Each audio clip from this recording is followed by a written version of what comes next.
Hey everybody, welcome to the I'd Play That podcast, the very first inaugural episode. I'm here with my best buddies in the world. I've got Keegan.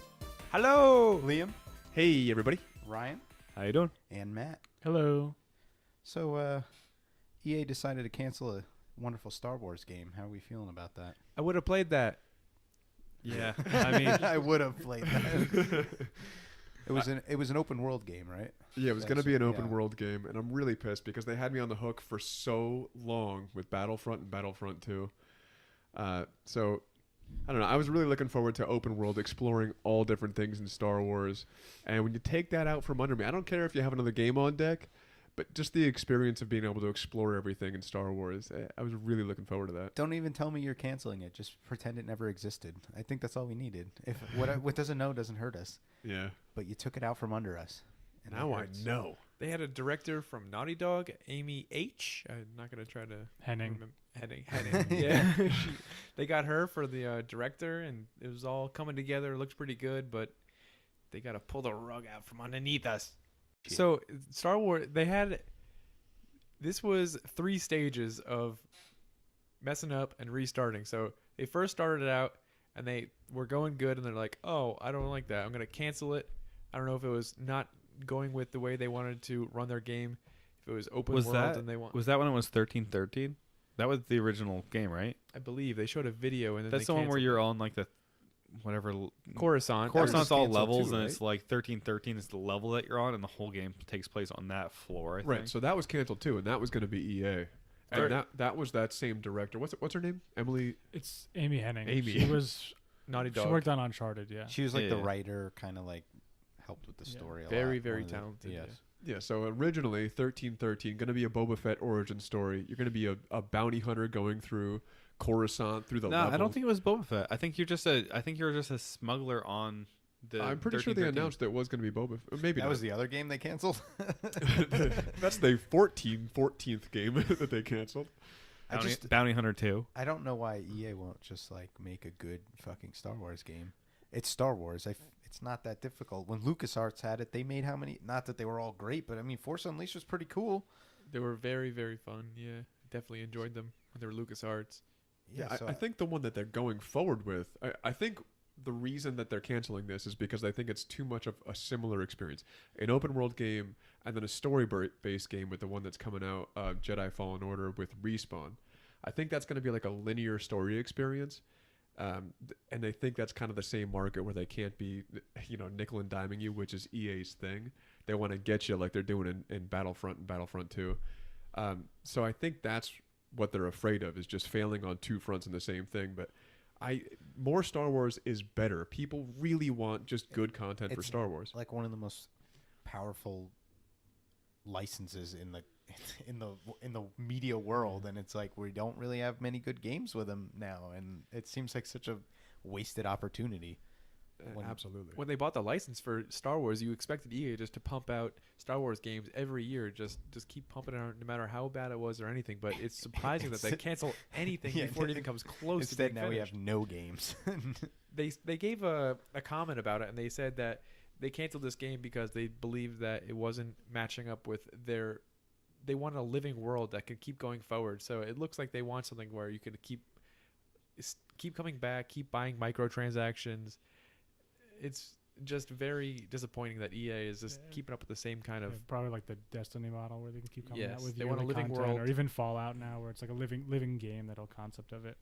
Yeah, I think that's the So goal. maybe they just. God of War did not make them a believer in linear games. Well, they do have the Respawn one that's coming, and they're Yeah. gonna have to get that right. And with this one shelved, they're probably gonna have to show something. They still on might this come soon. out with extra content like they did with Uncharted, Yeah. where it's like side missions at the end, where it's like, oh, come back and play again for a little bit. Check this out. for Battlefront 2.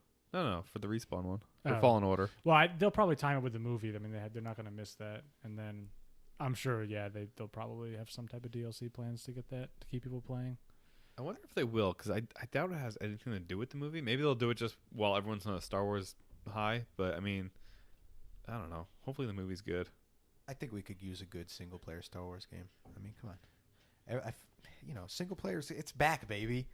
You got God of War, Red Dead Redemption, 2 of the biggest games of the year have been great single-player games. So it's like, why We need a good single player Star Wars game. Any character you introduce into the universe, people will eat up like crazy. What was it? An N64 one? That Dash had Rendar. Dash Rendar. He was just Such a some dope random name. guy who had The one where they made him show the feet. They, Yeah, they demanded Miyamoto that was they showed super the into feet. Yeah, Miyamoto's weird How did- about it. How do you guys feel about just the whole like Jedi thing and just going crazy with that? Because some people aren't into that. Like, would you prefer like a brand new origin story about something completely different, or you just I guess do they just feel have to like do what sells, what people know? I the guess. era they're going for is the era that they've been in for so long, because that's what people know and it's kind of easier to sell. So Jedi Fallen Order takes place directly after Star Wars Episode 3, so Emperor Palpatine already went crazy. he's now shriveled. He became a raisin, so he did that, and now he took over. The Empire's now the new power in the galaxy. The Jedi have all been eliminated. They're in hiding. So now this is the story of a Padawan that made it past that. He survived. So this is going to be the story of whoever this Padawan is. Hopefully he has a rat tail. We could bring rat tails back. Finally. But it's going to be the story of him and whoever else survived, or probably find somebody else to become his Padawan. But it's kind of the same thing that's been done over and over.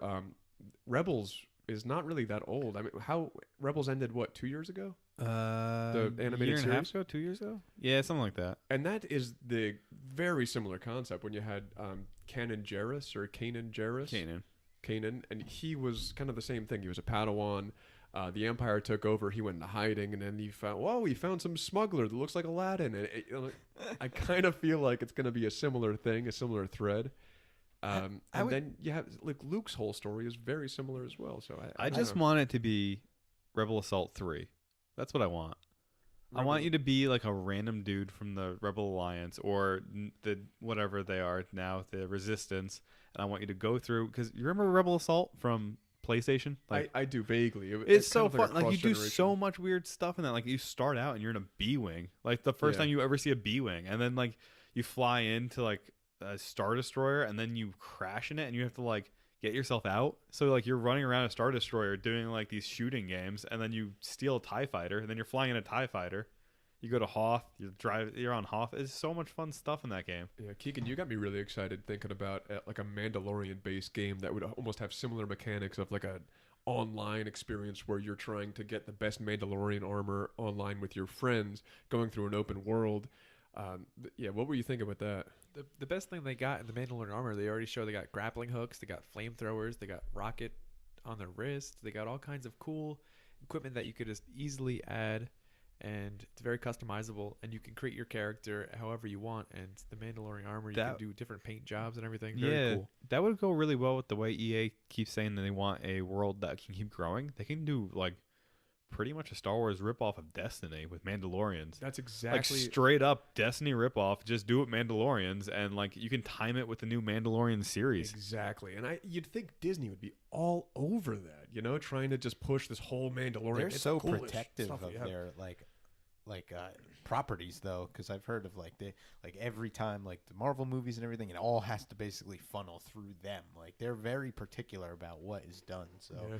not that it has to be their specific doing. They can't but- be that particular.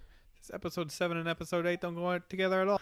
No, but what I was gonna say is I think like with a video game, it's kind of it would be good to have a spin-off kind of Star Wars. Like we don't need, like Matt was referencing before, we don't need another like Jedi story of like Jedi shit, because we see that all the time. It's in the movies. Like it would be cool to get like a personal small kind of story, and I felt like the 1313 game was gonna be like that. And Right. And it And would be I think cool if you're to- going to do Jedis, like you got to go back. You got to go back like older Yeah. people. You got to do the are- old like order. a prequel, really prequel. You Yeah. you need it when it's like back in the day where there's like hundreds and hundreds of Exactly. Jedi and Sith, and there's like the war. Like you need to go back to that era. That's what I'm talking Yeah. about. The Old Republic stuff that gets people crazy like because the it's just so old much. MMO that they had, the Old Republic. Oh yeah, Yeah. They That had was that. That's essentially what that was. Wasn't Just that make BioWare? that into a.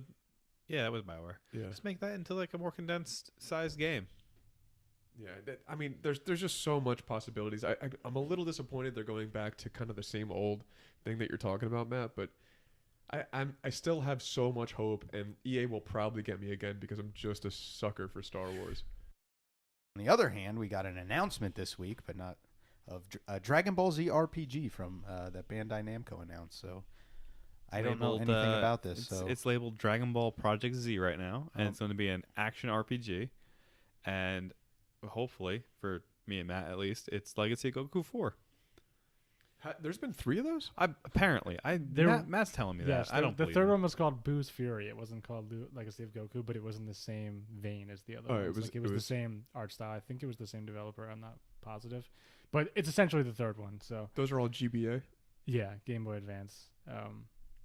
So obviously this would be a lot different, but maybe they could update it, the graphics, and Yeah, I really enjoyed those games. They're really fun. Yeah. The announcement's super vague, right? All we have is just a screenshot of just a black background, the words Dragon Ball Project Z, and then what are the words? It's an action RPG. That's it. yeah, it could be anything. That's all it is. I mean, I don't Yeah, know. that They could could go literally right to be Super. anything. They could go.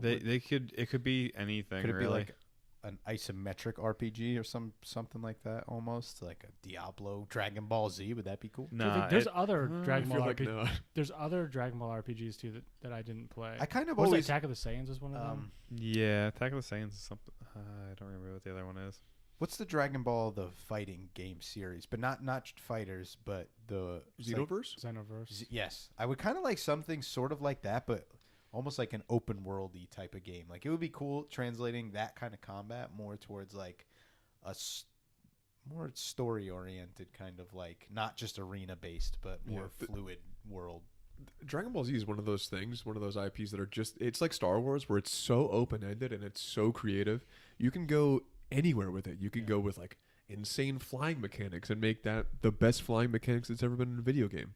You can do some of the best RPG mechanics, and everyone loves the fact that you can grind out how to level up your Kamehameha or your Masenko or your Special Beam Cannon. Like, you can go find Piccolo and train with him, or decide that you want to train with Vegeta. There's so many things that could be so good about an RPG. Yeah, this game definitely has the ability to kind of be that. Like, Yeah. especially calling it like an action RPG. It's not. They're not saying, oh, it's like a fighter or anything like that. It's a little, even though it's super vague, it's more specific about. It could be more of a traditional kind of game in a 3D action.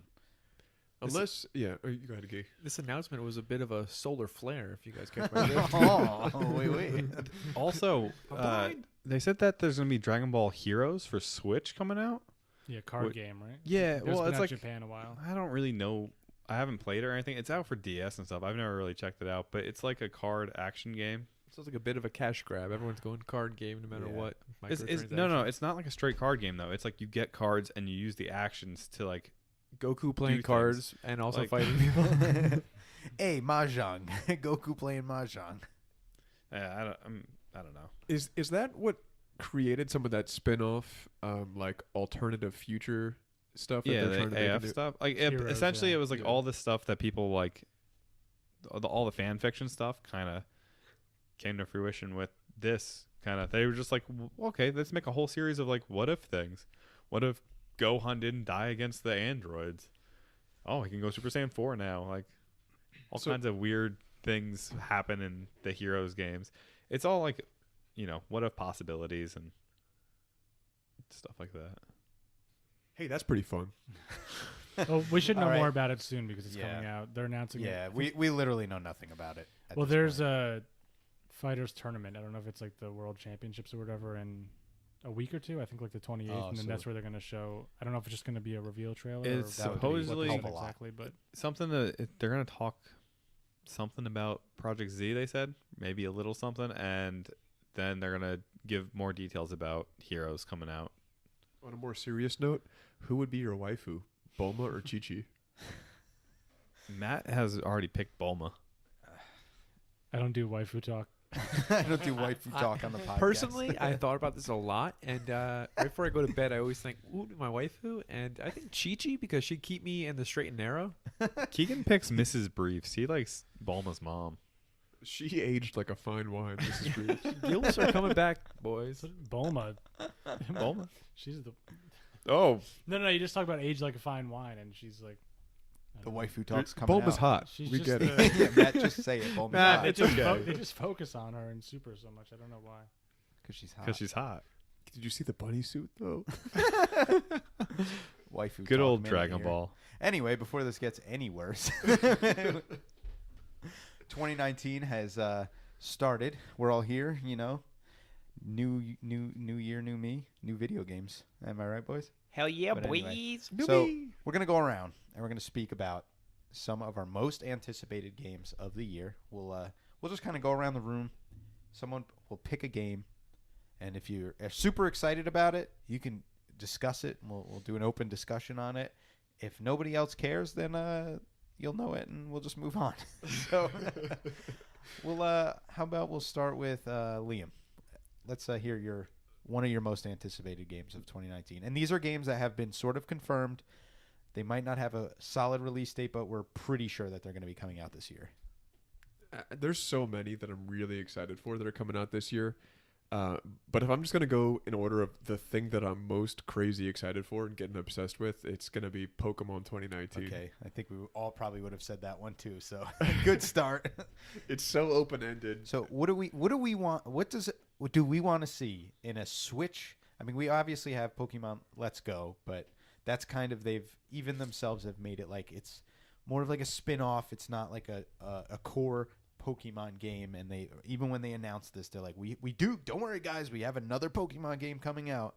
So what do we want to see in a traditional Pokemon game for Switch? It makes me really hopeful that when they announced Let's Go, Eevee and Pikachu, they kind of said like, hey, here's this thing, but like they released it and they clearly weren't saying this is the best we can do.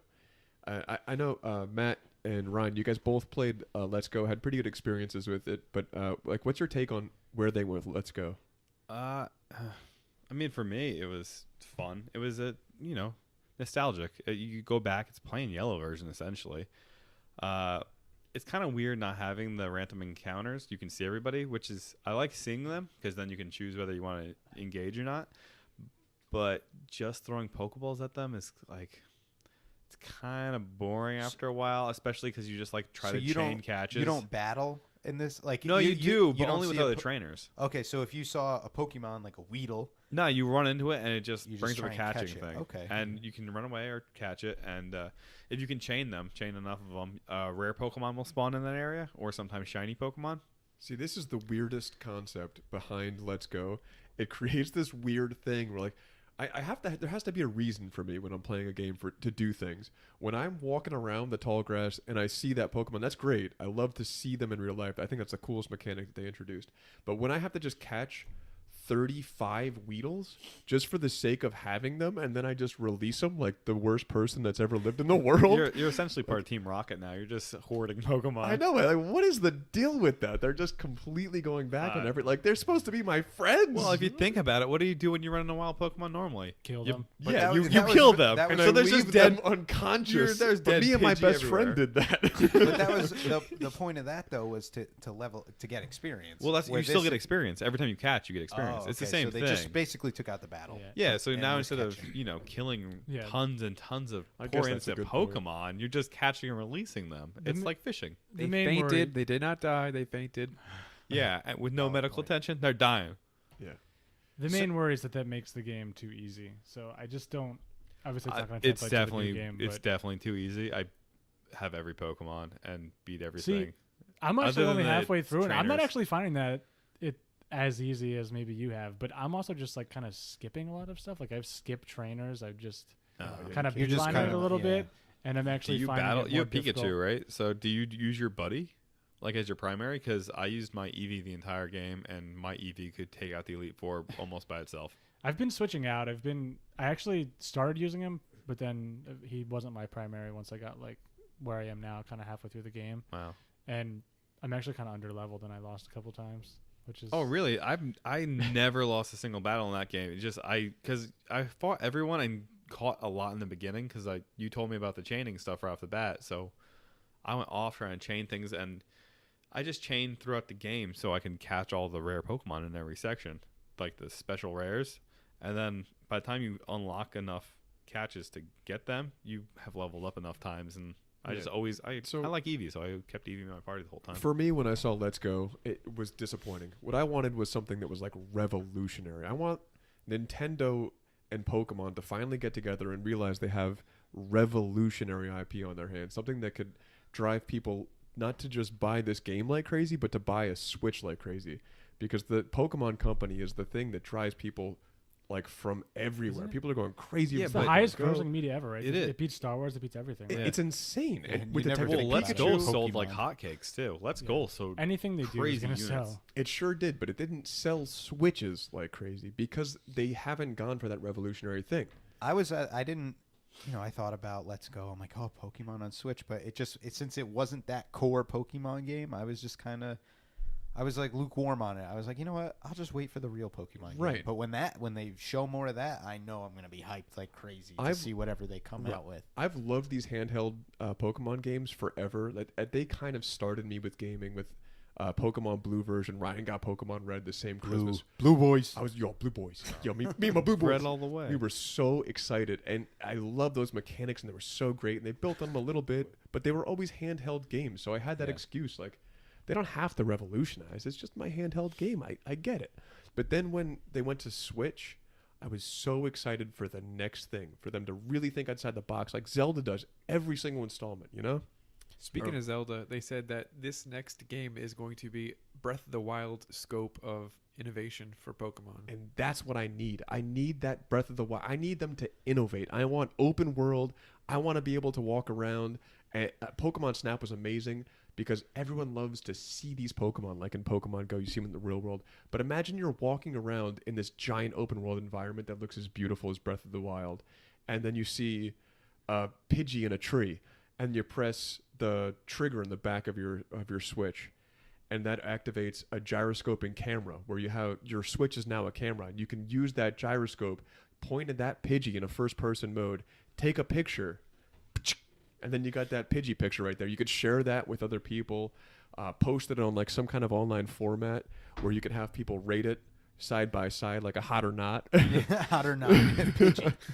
But just have them rated. Then you can not only become the best trainer, but the best Pokemon photographer. Like that was a thing originally in the anime. There was like Ash wanted to be the best trainer, but then he met this guy that was like, I just want to be the best. No, Terry was the one that wanted to be like a scientist or something. He works with Professor Oak now. Sun and Moon introduced some of the Pokemon Snap mechanics slightly. It was like the tiniest little step forward to it. Such a There's tease. tiny little places Oh yeah, where you could go. You could find look a through, random you could look, thing and look through a hole. Yeah, there was like a bridge. You could look through a hole and you see like a little thing that was like playing out in front of you, and you could snap a picture. But they don't really have very many options voyeuristic. for how to share it and all that stuff. But they could expand on that 100-fold, and everyone would be really, really like that. This is also like every Nintendo handheld hasn't been the most powerful thing, and the Switch really isn't compared to the Xbox or the PlayStation, but this is like the first time they got some horsepower behind their handheld, so we can really see, like we were saying with Breath of the Wild, we can see something way more innovative that's not held back as much by being kind of just a handheld. So I think it'll be cool that they have a little more freedom to do some more innovative ideas in whatever they decide to go with. I'd like to see them implement some kind of like Pokemon Stadium almost into it, where you can go into like a battle stadium, but like you still see your avatar, you're walking around, and you have the choices, and you can like be fun to bring back some of the mini games and just have like a leaderboard for all the mini games too, like the Ekans toss and stuff. Like That'd be great. Yeah. The little Clefairy thing, just see how many things you can memorize in a row. Oh, give me more than 4 moves, please, God. Well, at least in the last game, they took away the HMs, so That was really nice. That's such I a love good that. quality of life thing. They did that in Let's Go as well. It's all like your buddy learns everything, so That's it's way like better. you can fly Like, with this little I don't want to take a slot up for a bike that move has like balloons tied to it. Yeah, that's a real thing. Also, they got rid of the bikes in Let's Go. Instead, you just ride your Pokemon. But it's cool. So, like, you hop on like a ride-on, you just ride on down the road. Yeah, that's cool. I'm cool with that for It's sure. cool too. Once you beat the Elite Four, your flying Pokemon like Charizard, who usually hovers, will jet up into the sky, and he'll like fly through like the sky, like up high though, not just on the ground. So you can find all kinds of like extra Pokemon, and you can catch more than one Moltres, Zapdos, and Articuno in this game. That's pretty. Wait, more than one? Yeah, if you chain enough Pokemon, and you're flying up top in the air, you can like find more of them. What? I thought there was only one of those guys. You can find Mewtwo like in the wild and stuff, right? Can't you? I think don't know you about can. Mewtwo. Yeah, I know. I saw that. I don't know. The only way to get Mew is to transfer from Pokemon Go or to buy the Pokeball.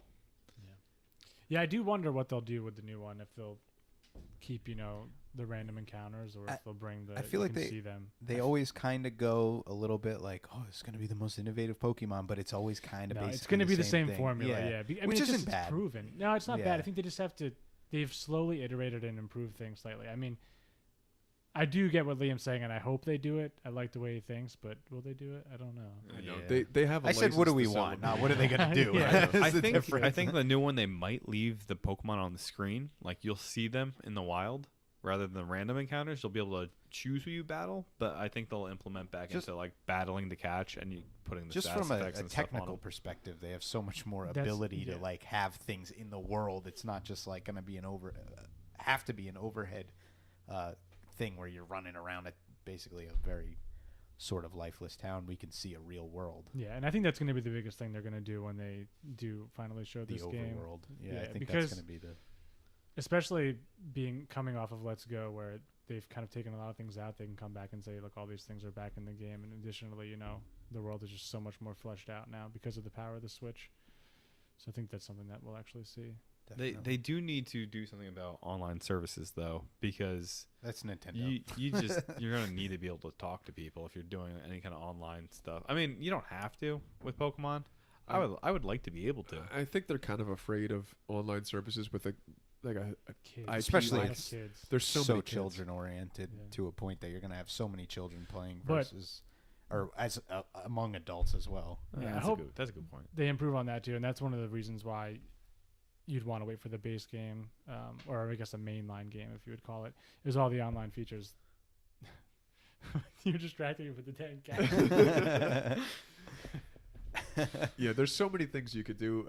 The online kind of scares me, but having interactivity between people is really good. That's kind of why I pitched you take pictures it's and you like a post them full-on on this MMO. thing. That's yeah, true, which but would that'd be fine. awesome, but kids are gonna play this game. That's a fact. Adults get weird online. We all know that. That's true. I kind of don't want to be having fun with my friends and saying crazy shit and knowing that there's gonna be an 8-year-old that's having his first gaming experience Dude. online right next to me. That's a good point. I do just see it being an advanced like Sun and Moon version 2. I don't know, just new region, new Pokemon, but yeah, still, I could see that too. upgraded couple and they'll sprinkle in a couple other things. But Can we they'll get bring some back good Day Night legendary Cycle. Pokemon for a change too? Like some fun new designs. Probably Everything's not. starting Have to you look guys weird. heard the first leaks now are we have Pokemon Scepter and Crown, and it's supposed to be taking place in England. That's the leaks, which are not confirmed, but the area is supposed to be I'm a England. Pokemon, mate. All the Pokemon have where's my accents now. Pokemon? Professor Charles. Hey, Pikachu. On Pikachu. What was the one they did last? Okay, so last was Hawaii, but the one before that was France. I was France, gonna say, yeah. I thought I remember. Yeah, I love It's that not like so much. France and England are the same thing. No, they're not. But I want somewhere totally different. I want them to be in like Canada, New York. Siberia, somewhere weird. Canada. United States too. I like London. It's press B to give your Pikachu a crumpet. Have a spot of tea there, Pikachu. Matt, what about you? What are you excited for? So there's a lot of games that I'm excited for. If I had to pick one, if I can just pick one, I might have to come back. to a Shenmue couple 3. others. Shenmue 3 is definitely at the top of the list for me. I did the Kickstarter. I've got it coming via Kickstarter. But so I played Shenmue back when it first came out on Dreamcast, and then I had Shenmue 2 for Xbox, and it's been like 15 years. So just the fact that they announced it, 4 years ago now, and that's finally coming out. What it's just makes an those automatic games so day one great? buy. Why do you I have like Because it revolutionized just so many things. So they introduced like QTE, and then really they were like what is that? a quick time event. It's Oh. like It's like if press, you played, you press knew it. X Yeah, before he you're hits running you. through an alley or something, and someone trying to like trip you. The Hit biggest A before they do it. I don't know. It was like a huge thing at the time. the biggest cop out in games now. Yeah, No, but just Was the way that before Yakuza? it had to have been before Yakuza. Was it the first But in one? an Yeah, RPG, yeah. 2000, adding, like, an 2000. element So I don't of- know when. But there were so many things that definitely revolutionized the way that just open world games and just 3D games in general were played. It was probably, it could have been like one of the longest RPGs at the time too. But I feel like it is one of those things where you kind of had to be in the moment back then to really appreciate it. versus now. But they do have the re-release out now on PS2 and Xbox, and I've also been playing that. Close to beating the first one, and I'll beat the second one before the third one comes out. But they have limited funding with the Kickstarter. I don't know if Sony's involved, but hopefully they can make it happen. And Yu Suzuki, who also directed the original games, has promised that it's going to be everything fans want. So I'm in. I'm excited. I'm ready. I'm going to play it day one. I don't know if you guys have any experiences with it, but if you haven't, you should give it a chance. It's very different. It's unique. It's kind of like a But- modern world for a Yeah, JRPG. I've seen it. I've watched you play it for a while. It's pretty cool. I could probably get into it because I like Yakuza, It's and just- it is actually before Yakuza. It came out in '99. Yakuza came out in Yakuza 2005. it often draws that comparison to Yakuza, but really they're nothing alike. Like, I guess they're alike in terms that like it's you're a Japanese guy that like kicks ass sometimes, but not at the same scale as Yakuza. Yeah, no, and your It's more character is very story-based. different than Yakuza. You're a Like, you're a teenage boy essentially. You're like 16 in Shenmue, and then in Yakuza you're like a mafia dude. You're looking for your You're- sister? No. You're Dad? they killed your dad, and Oh. the whole thing is to avenge your dad, and you go on a whole mission. Yeah, I don't where want to Yakuza- spoil it. In Yakuza, you're Japan, just and a then it takes you mobster. other places too. Well, that's cool. So is that your number one? All I know about is the What do you guys pitchfork. think about Shenmue? If you get Pitchfork? no, Not no, the pitchfork. forklift. Yes, it's like a meme. Yes, just- pitchfork. actually, that's where I am in the first part of the game now, and it's not that fun. Maybe back then it was fun, but you literally have a job. So that's the thing too. It's like you're living a day in like the day in the life, and it's actually time. There's like a clock in the game and everything. And in the first one, you literally have to wait. It says show up at the tattoo parlor at 3 p.m. If it's 12 p.m. in the game, you literally have to do something else in the game until 3 o'clock. Is it So better? it's kind of like Majora's Mask was that way too. Majora's right? Mask was extremely time based. It's Yeah, kind of like that, where it's based around time. So you work a day job? and it's your job, yeah. And is it better or worse than Persona? I was just thinking that Persona seems pretty. Because Persona is all It's a about different like time. You managing. can't compare it. they're really. not really comparable, just because That seems much more like realistically like it's more of a physical kind of time where Persona's like, hey, it's the afternoon. Yeah, You can Perso- run around for an Yeah. hour and then you say, okay, I'm going to go to the movies. It's and very then different, time and advances. it's That's, worth- that's true. it's but- worth saying that's only really in the first game. In the second game, it's optional. You can skip to the time of the event. You don't have to wait around. You can, but there's a whole bunch of mini games you can play, and there's collectibles that you do when you're waiting for something to happen. I do find like world building outside of just the classic RPG elements to be really interesting. I haven't actually played Persona, but I like the fact that they build out the life of the character outside of just dungeon crawls and That's fighting the more monsters. fun part of Persona to me. Yeah, to That's be what- honest. honestly, that's I what just 100%. turn Persona on very easy and just enjoy the story and the characters. That's probably and the just smartest way to tear play it. through the game. Yeah, I mean, I usually play it once on normal, and then I go back and replay it on very easy and just really enjoy the story. So is that your most anticipated, Ryan? Persona 5R. I have no idea The when it's rumored coming game. out. No, I can't be because I have no idea when it's coming out. If it's Also, if it what is a is it? reboot, so we don't know yet. Some were but just it- saying It's it's, in the like a vein of Switch Golden version. or hopefully it's like Golden, where you just add in like an extra character, social link, and then a what extra if it's dungeon another fucking dance game? No, I No, know no, they already have They it. have Yeah, it already. Persona They 5 have Dance. Dancing Stars and Dancing Moon Nights, something like that. Have they had the fighter game yet? They always have a fighter game. As No, well. but they Yeah. have 3 different names that they just claimed. So they'll probably have the fighting game. I thought I heard it was a fighter game. uh, No, okay. Well, No, I it's thought been I nothing. heard that. But I think it's like going to be like Persona 4 Golden, where they just add a couple new features, put it on Switch, maybe. I think so re-release too, it. and that's Just gonna make another way to me make money. buy it a second time. Yeah, and And everyone I will that actually loves play Persona through the buys it whole again. game this time because I'll be able to play it I portably. can't imagine buying a game a second time and not beating it the first time. It sounds like, well, this time I'm gonna get it. Well, it's a time thing. So I travel If you so didn't have much. time I the don't. first time, you're gonna replay everything you played and then stop playing again, and you're gonna spend the same No, time. it's different though Same because stuff. traveling, I can't travel with my PlayStation everywhere I go. Where with Switch, I just always have it, so it's so much easier. Especially like on a car ride too. I can play my Switch. I can't play my PlayStation in the car. You can't play Switch and drive at the same time. Not you if I'm lunatic. driving. I mean, you can if you're really careful. No, don't play Switch and drive. Keegan, what are you excited for in 2019? I'm excited for video games in 2019. Hey, me That's too. for dang sure because we got a whole bunch of goodies coming our way. And the one I'm probably most excited for, I'd have to say is Luigi's Mansion. Oh, didn't expect that. Really? Got to get them That- ghosts. You know what That's I mean? actually one that I'm really excited for too. I'm excited to have something for Switch that's a little bit different than what I've been playing lately on that. And just like I want to get back to Luigi's Mansion. It was so much fun back in the day playing on GameCube. That was the last one. Was on GameCube, correct? No, DS. There DS. was There's DS one, had there's one. Luigi I- Mansion 2 is in 3DS. Yeah, Oh, I got the 3DS one. I watched a little bit of the GameCube one from our friend, and I was intrigued. And then later on, I got the 3DS one, and I'm excited now. It starts off, and you're in a mansion, you know, because that's how it goes. Because that's how Luigi do it. He's a But baller.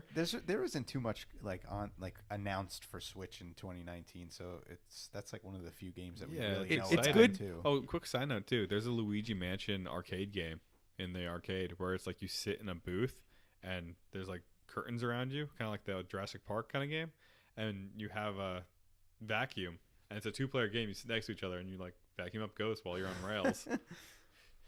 That's very interesting. Yeah, anyway. Well, this game, you're going to be switching characters, I believe, because they said that you are in the mansion with Mario, I believe Peach, and I think Toad is the last one. I'm not. That is a game. I don't hope it's remember. So is it? So It's not multiplayer though. kind Kind of like what is it? Super Mario 3D I don't World. You know, you think could it's have different- multiplayer, but I believe that you might switch characters that have different abilities. I think they said Luigi has an extra high jump or something like that. Okay. I remember. That'd be Maybe so Mario's interesting. got a if there was, stronger like 3D vacuum or World. something. Remember 3D World? How you could? Was that the one where you could have 4 players and you could all like They were little cats. platformer? Yeah, little Yeah, yeah, it's yeah. the one they just They were all That'd re-released. be cool if together, it was yeah. with Luigi's Mansion. Those and they little had kitty different cats, features yeah. and you could all play. Well, So Luigi's Mansion. The whole point is that he got really into HGTV and he's trying to flip this house. Is that the deal? yeah, and everyone too many knows that if ghosts. you want to flip a house, you got to get rid of the ghost first. Yeah. So Poltergeist gotta go. Chip and then- JoJo, they will not set foot in that house You until can't those ghosts chip are lap a gone. house unless there's no ghosts in it. I mean, come on. First, check the Everyone knows ghost. that. Second, location. Third, get Chip and JoJo in there. All right, Ryan. What is your sort of probably most anticipated, but doesn't have to be game of 2019? Oh man, so I don't know. I got 2 right now that I'm pretty pumped for. Well, actually, you guys got me all hyped up on Kingdom Hearts all of a sudden. I was like not gonna buy it and wait till it went on sale, and then you guys are all getting it. So I'm like, shit, I better buy it too. So I'm not out of the loop. And that's close. We're real Yeah, close. that's to real that close, One, so but we can hype this up. It's e- close hype. The most Even- exciting part Even is more than that, though. it's a Okay, go ahead. Square game coming out, and when a Square AAA game comes out, you have to be hyped because that is like once in a lifetime kind of thing almost. It's like Haley's Comet. Yeah. I think I'm most excited for Sekiro Shadows Die Twice, to be honest. Get out of here. That was mine. Is it? I thought you were gonna go with Devil May Cry. No. I'm All right, definitely I'm gonna more let you excited talk for about Sekiro. that No, then, I'm definitely more because- excited for Sekiro. A weird one that no one Sekiro? else is gonna be excited Sekiro. for Is it that Sekiro? I am I usually say is Sekiro. Jump Force. Jump Force. I There's don't know. a beta this weekend. I'm probably not You gonna should- play it. Download it tonight. I don't have internet at the current house because I'm waiting to close on my house. I know. I have a closing date now though, so that's good. What's up with Jump Force? All right, so Jump Force. It's just a bunch of anime characters kicking the shit out of each other. So if you've Doesn't ever get much wanted to better see than who's that. better between Goku and Naruto, and check it out. Oh, you mean Naruto? It's it's not Naruto. That's how you say it. Naruto. There you go. Follow, Keegan. yeah, Keegan and Liam got it. Sasuke! What is it like Xenoverse or is it like No, so what, fighters types game? I'm trying to figure out what type of fighting no. game It's more of the think which fighter was it? Where it's the, Tenkaichi. yeah, Tenkaichi style, where it's Budokai. there's a circle kind of area that you're in that you run around like Potekken, and you can choose from any of these characters they have. Right now they have like Naruto, Sasuke, Goku, Vegeta, Frieza, Rurouni Kenshin. I forget the bad guy's name from Kenshin. That Mummy Man. Gon and Killua, I think, from Hunter x Hunter. So They just announced Deku from My Hero Academia. Oh, he's in it too? Yeah, that So was is- a recent announcement. Also, Wow. another character I forget They'll who probably- it was though. So Bakugo will not probably be very in good. too. If Deku's in it, they'll have Bakugo probably. And then they have Yu-Gi-Oh in it, which is weird. You use like your cards and like Dark Magician comes out and fights for you. I don't get that. Is there one, like a but story whatever. or anything, or is it just there has to be, right? Or is it There's, just, I just think fighting? I believe there is a story. I There's think create there a is. character mode, so Yeah. you create your own anime And character. your anime character like fights through the different worlds. So there's Bleach is in there too. So like Ichigo Kurisaki's in there. There's a ton. There's Saitama, Think which is Gon- One Punch Man, Geek. which I really enjoy. That's it's awesome. He's a in newer it? I anime. did not It's know he very was- very So funny. how does anyone I didn't know beat he him? was in it. I'm excited. Yeah, Saitama's. He amazing. just wins every match. Pick him, you win. Just one One punch. punch. That's it. Having him in the game is an absolute break of canon. Unless they just make him that unbeatable. He should have been a secret character where you only get him for like a input code you put in, because it should be like one hit and just like mess with your friends up. Be like, yeah, I'll play it with this one weird looking guy. If you 100% platinum the game, here you go. One Punch Man. They should have had his apprentice in it, and like his final like finisher could have been like he comes in and just punches the guy for him and finishes him off. Cyborg Trunks, yeah. Yeah, Cyborg Trunks. I'm excited for Yusuke Urameshi. I don't. Was he announced for it? Yeah, I believe he's in there. I didn't. Yeah, Oh, is it him no, and he Taguro? is. He goes full demon form where he's got the long hair. He looks like Super Saiyan 4. Oh, nice. Of course, my boy Yusuke's in there. Yeah. Spirit gun, good stuff. spirit shotgun. You know, it's all good stuff. Yeah. He's a detective before Pikachu Spirit was wave. a detective. Just so Wow. you guys know. Yeah. That's impressive. Yeah. How about you, Tommy? What's your most? You said Well, Shadows Never Die Twice, right? yeah, Sekiro, Shadows Never Die Twice. I would have thought Or it would have Shadows been Die Twice. Devil May Cry They for do you, die. honestly. No, I'm definitely more excited for that if I had to choose. I mean, it's just kind of weird because I'm not the biggest fan of the Souls games. Bloodborne, I did get into more so than Dark Souls or Demon Souls, which I really didn't play much because they were just a little too much for me. But just seeing the setting of this game in Japan, the feudal Japan, shinobi shit, and then they're moving the action in the game to become more action oriented. It's not so like it's going to be very methodical, but it's not. It seems like it's less defensive and more offensive, which I think will add like a cool. Their games just have a feel to them, and I really want to see how this game feels, because having it be more full on action is going to feel really good, and it's got a fucking grappling hook, and I am a sucker for grappling hooks in and they video said games. you can traverse a lot more too now and like really Yes, explore the yeah. world. And the art style for me is just so much nicer than past ones. Like, yeah, it's still Kinda like a little gothic. bit darker and stuff, but it's not Yeah, but just the other games the are really same dark. Yeah. same There's, dark gothic like, tone the purple, entire black, time gray, with no difference everything. really. Yeah, I think was this just like I need a little bit of variety when I'm playing, and like I really couldn't get into any of the other games like Souls or Bloodborne at all, but like I want to play this game so bad. I think it'll probably convert a lot of people. They might still be a little apprehensive seeing it's a From Software game, and it's going to be difficult. I mean, we know that, Yeah. but I think being more action oriented, it's going to kind of and the way it looks, it's going to kind of bring a lot more people going, maybe I should give it a shot and see how it is. But everything we've seen of it only comes out in a couple months. I think I'm really excited. It's going to be, I think, probably my game of the quarter so far. Yeah, I like that compared you to- just use the katana too. It's just like, here's your weapon. That's what it Yeah, is. it's really you get different interesting. arms, which is cool, and you get to switch out like your special abilities kind of thing with like whether you're throwing shuriken or whatever it is, an axe or something. But it's cool that you just have like the katana. That's your main jam. Because in like the Bloodborne games or in Souls games too, a big thing was like or Bloodborne specifically was the transforming weapons, and there was multiple weapons, so you'd have a sword that was also a hammer, and that was some cool shit. But this game, it's kind of weird being like, oh, your main weapon's you only have one weapon, so they have to really nail that katana combat to make it last the whole game. I feel like so it's got to feel really good. And I mean, God of War had the axe, and that was one of the best feeling weapons in a game. So I'm not too nervous about it, but that's kind of a switch off from their previous games. So All the variety I think you're going to get is in that prosthetic. You get all Yes, kinds of yeah. attachments in that prosthetic that are Yeah. going to change the game up. Like Yeah, and you're how you- thinking how of you, different weapons and different things of approach traversing, a fight and stuff approaching like that. Yeah. stealth or full on attack or And even stealth is, before they would have kind of like a parry that would kind of it'd be like a knockdown, and then you could do like a critical hit. So, but now there's just stealth moves that you could do and totally take someone out before they even know you're there, which, you know, in terms of the setting of that game, makes perfect sense. So I'm very into that. Yeah, it's really cool too because being able to use the grappling hook to get like into a different spot and really be able to like perch and then jump down on them and Yeah, and take I- advantage of your situation. And you can apparently listen in too to like creatures and people walking by you. So like you can like perch where they can't see you and just like I think it's down on the D-pad. You hold that and then you can listen in and like they'll give you tips like on where how they to left something. yeah, where something's hidden or like Oh, my kidney hurts today. or Don't like- stab there, please. yeah, or like something like, you know, maybe the boss's weakness is on his left side and be like, oh yeah, his left side still isn't healed all the way or something. Like you'll hear different tips and tricks the whole time. Kind of if you making the listen in. world feel a little more like Yeah, they'll give you different stuff too on like the background, I alive. think. Yeah. I got a question, Tommy. How much jutsu is going to be used by the shinobi? Well, he's a samurai. He's not a ninja. Well, he has I don't know if he has shuriken, magic. I believe. He throws anything. kunai.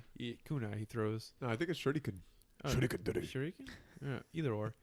Still pretty I shinobi feel like to me. all these From Software games, they're like the comparison in the real world is like being really into craft beer. It's like there's a lot of people out there that kind of like the idea of it. Like, Oh yeah, I know IPAs. I like a good, imperial age stout. but they don't really. You don't really enjoy it. But You it's kind of the appreciate same. it. You kind of appreciate it. You know what I mean? But that's the same thing with these games. They're just so intense.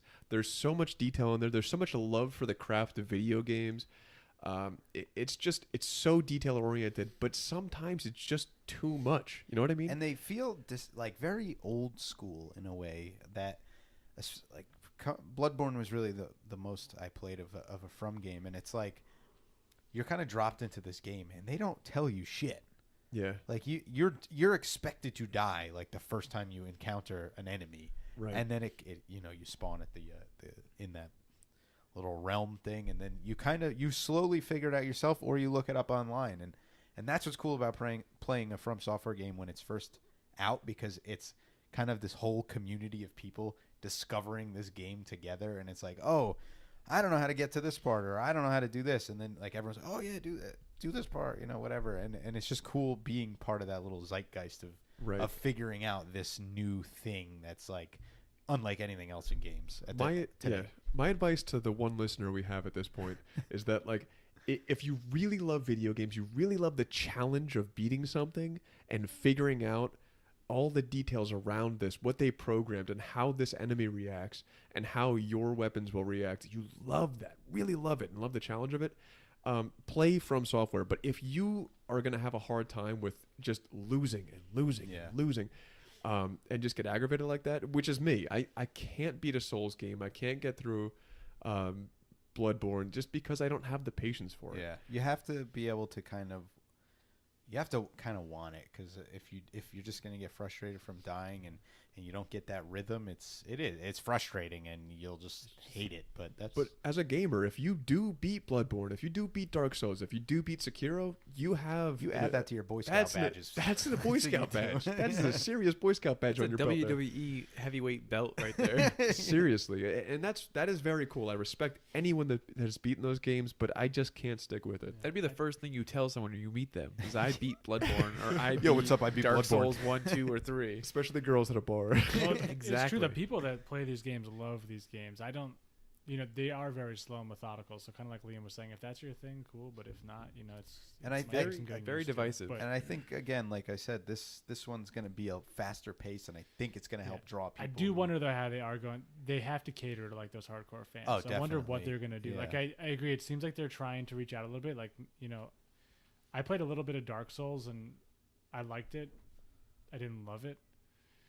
And I didn't play, Dark Souls 2 and 3. And then I played a little bit of Bloodborne and couldn't get into Bloodborne at all. So for me, as someone who's been exposed to it, didn't like it, but now they're kind of toning it down a little bit. I feel like, with the setting this one's in and kind of where they're going, It more could be their traversal, real it could be like mass where I'm like, game. I actually kind of want to try this one now, right? But then part of me is like, where are they catering to the hardcore fans? When is it that I can't get past the first section and I just am like, all right, you know what? This is kind of too slow. I just keep dying.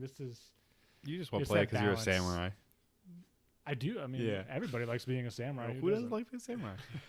For me, one of the big things that I'm excited about is trying to figure out which game is going to win out between these two giant multiplayer online games that are RPGs, between Division 2 and Anthem. I was going to bring up starting Division to, 2 next, but yeah, I'm starting to really wonder. I think when you talk about Division 2, you have to talk about Anthem right in the same thing, because they're right in the same space. Just one has Iron Man suits and the other one is just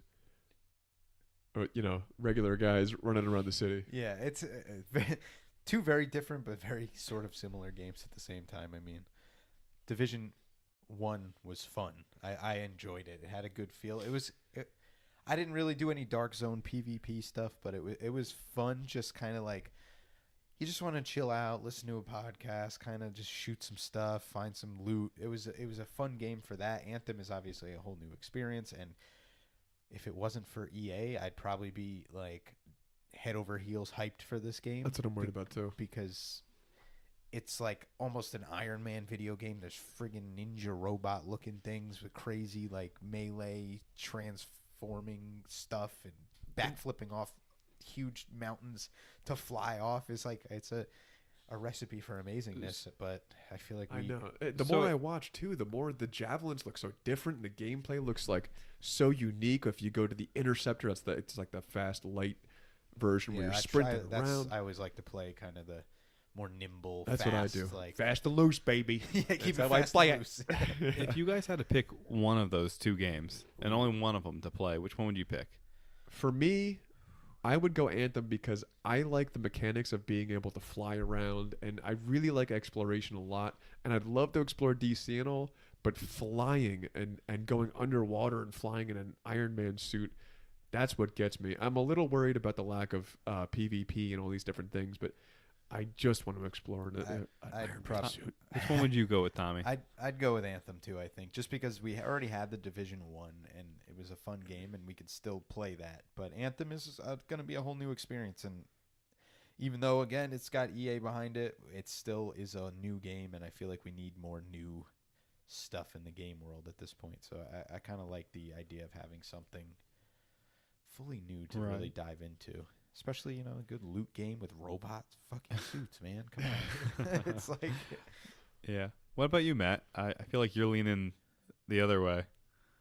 Yeah, I think if I had to pick one, it would be the Division 2, but I totally respect and I get what Tommy was saying, where you do want a new game experience, but I guess I would just argue the counterpoint where I already know that I'm getting a good experience with the Division. I loved the Division 1. It's like a warm blanket. Lot. You know what it is, and you know it's going to be good, and that's it. That's exactly it. I already know it's going to be good, and with the new setting and having personal ties to the setting, I think makes it more interesting for me. So I would go Division just because I think I already know I'm going to like it, right? Yeah. And I know what it is, and I know it's going to be. And I think it's good to bring up which game would you choose more, because I think it's very fair to talk about these games in the same vein, because they are huge games that are going to take a lot of your time, and they're very. It's not a lot really of grindy, content, but loot yeah. and like. Yeah. So like most people aren't going to really have time for one, right? So I think it makes a lot of sense to talk about it that way. And I think for me, like I already know I'm going to get the Division. Would I try Anthem? Sure, but I did wouldn't the say thing, like I'm going to be fully invested. I went in and it. pre-ordered both of them, so they got the VIP demos coming out. I think it's next week for Anthem. So I'm just curious to try it and really see how it feels, and then I'll probably make my final decision based off that. How good do they have to be for you to get both?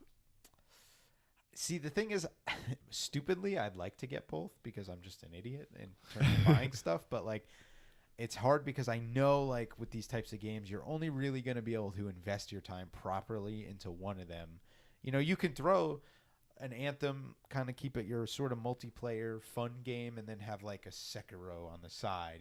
Yeah, I know what you mean. Yeah. So, but to fully invest in like even multiplayer shooters, I'm like a one shooter kind of guy. Yeah. I'll play one shooter for a period of time, and then switch off sometime. Maybe I won't even have one, but it's kind of hard sometimes with the multiplayer games to really keep up with two at the same time. But I'm feeling a little Anthem. What would you go for, Keegan?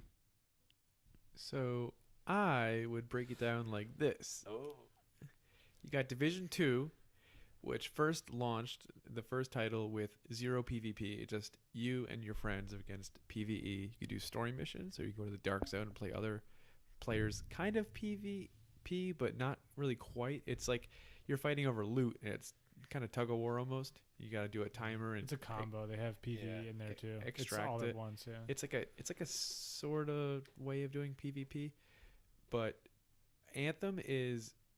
It seems more of just you and your friends doing this very beautiful environments, cool graphics, very cool. Like you have, it almost looks like Diablo, where you have environmental attacks, where you have a nice little sight go on, and you can kind of drop down missiles wherever you want. Yeah, and for like area effect stuff. area of effect attacks, and you're just doing a loot grind, and that's all you'll be doing is just loot grind and loot grind and loot grind till you get the final there loot. No PvP in Anthem. There is 0 PvP in Anthem, and it looks like Is this story-based co-op or it's just very kind of- story-based because it is BioWare, and they said, we are BioWare. We have given you all these Dragon Ages that you love and adore, and we are still the same company. You're going to love our story and the options we give you and the bonds you're going to make. You're going to remember them forever. But I don't quite believe that. I do there. I mean, there is something about. I mean, I'm not like a huge multiplayer person, so to me, like, something that's important to me in a game is like, if I just want to play it by myself and I could still have a fun experience, because the Division did this well too.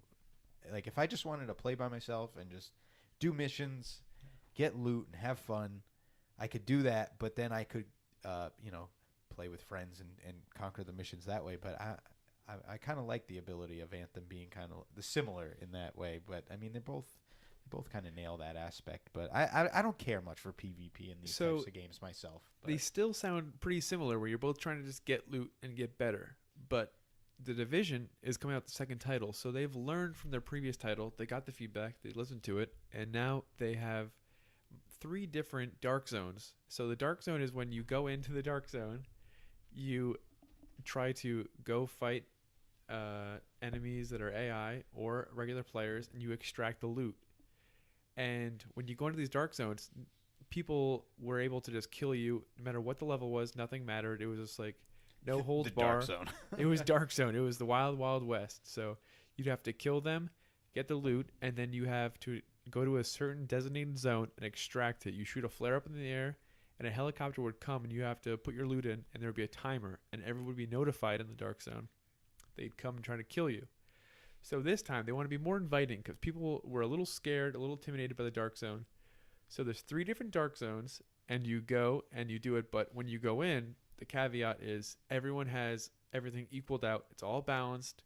Everyone can go in, feel comfortable. It's just skill. So if you're a good player, you could play against people that are way higher, have been playing way longer. If you have a job, and other kids are just. I like the way that sounds, though. That sounds Sounds a good, little but more there's appealing than, The one thing is, other people will be like, well, I like the fact that I've worked all this time and I have all these really cool equipment and I'm way higher level. How come I can't just destroy these kids? And that's a really fun part for me, is just trolling kids all day long. They have one rotating dark zone that you go in, and then it's no holds bars. Anything goes. Friendly fire is off. Everything is crazy. Just So that's like the true Dark Zone. Are It's- you man enough to go into it's the true go wild. Dark Zone? And before, when you killed someone, there's like a bounty system on you where people wouldn't be notified.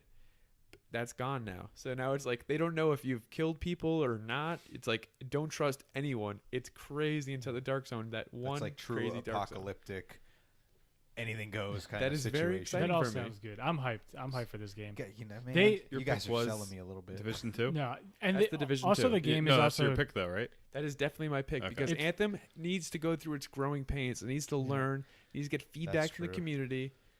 And it's like it hasn't gone through its first update. You don't even know it's going to crash yet. You know, Division 2 has gone through those servers. It's gone through the Yeah. testing. It is on the second phase of its big process.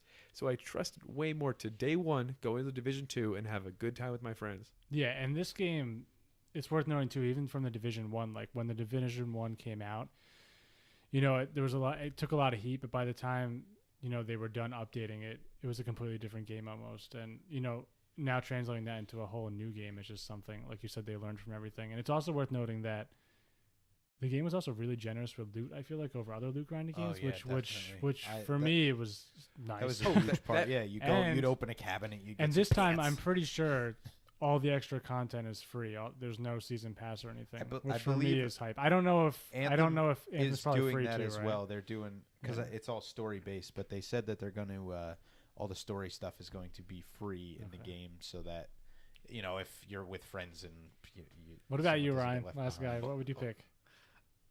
Honestly, Well, I don't. I, one second, I would to give Yeah, these information before you make your decision. Is also when you go to the dark zone, people would complain that I have to shoot this flare in the air with this equipment that I got in the dark zone, and everyone knows, and they're gonna come kill me, and I can't get any equipment that's really really good. But there's two types of equipment in the dark zone now. Now you have equipment that you can evacuate immediately, so you just shoot it right into your inventory, and you have that equipment. And there's equipment that you have to go through that long process of going to a designated zone, shooting the flare, and receiving it.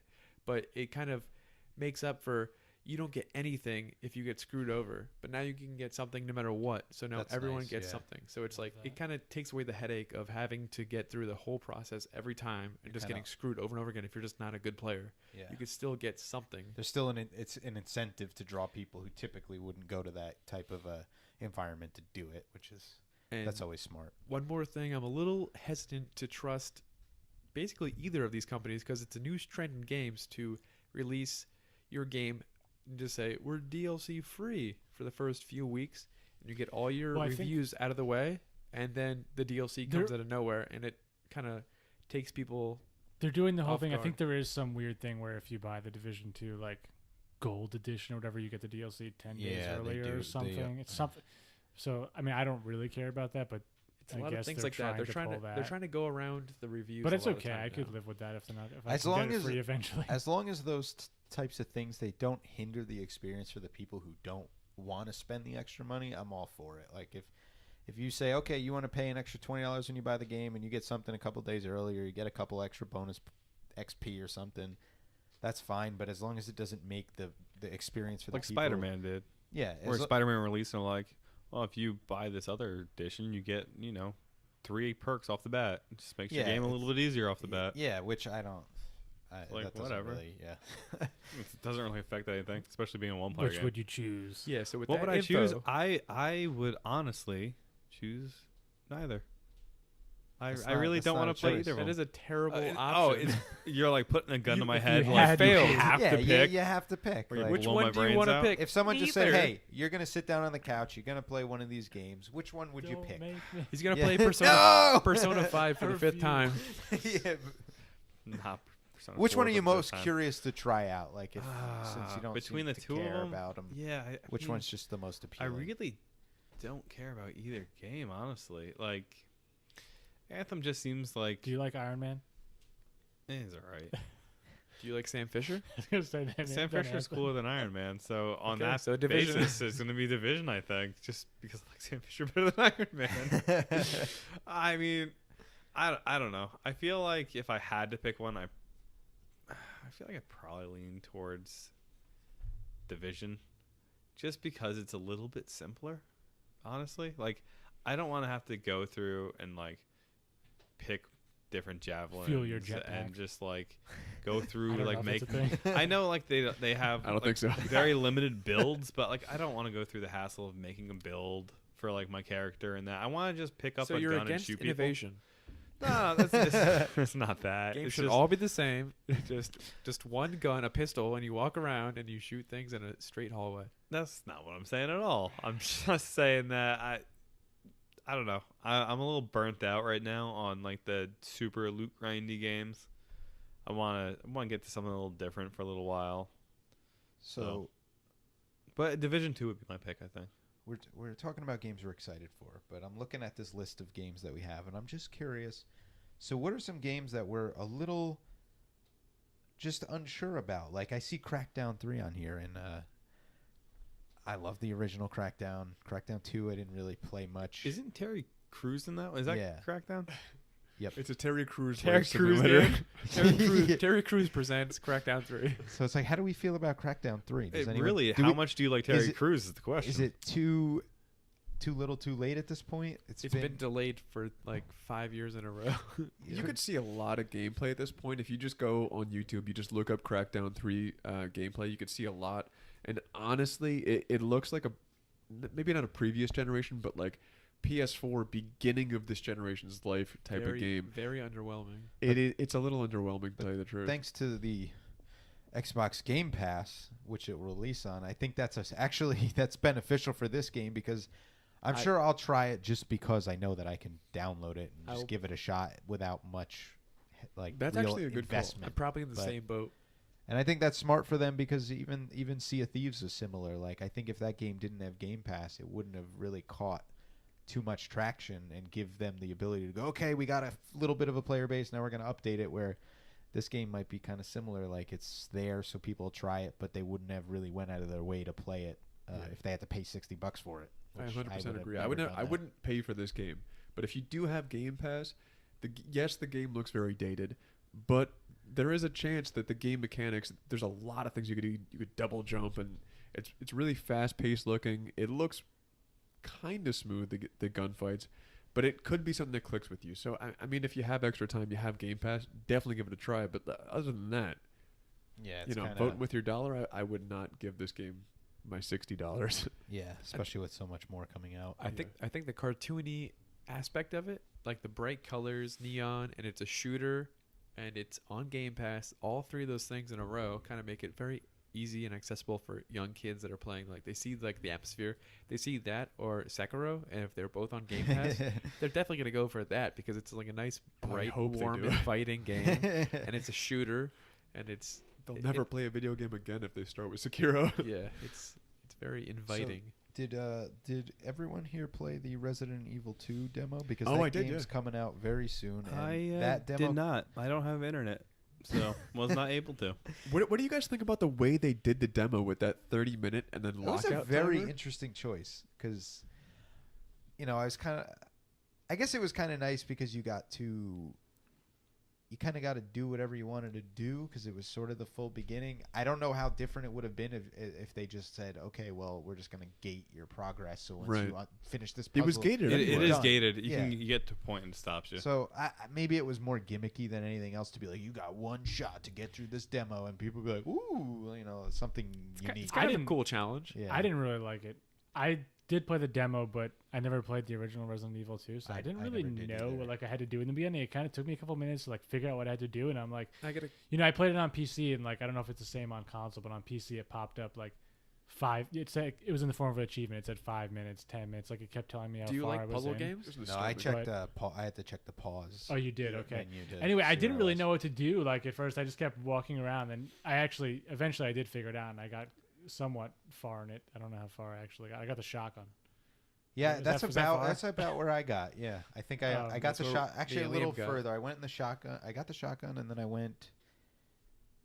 It was the room with Is I had it to put a a code on. There's a bunch of locker room or lockers. something? That's the one. Yeah, and there's a code. Yeah, I think with I the got lockers. a smidge further than that, because I remember But getting the anyway, shotgun, going, "Fuck yeah, I got something new." And then That thing wrecked. It killed Yeah. everything in one hit. Yeah, that's pretty cool.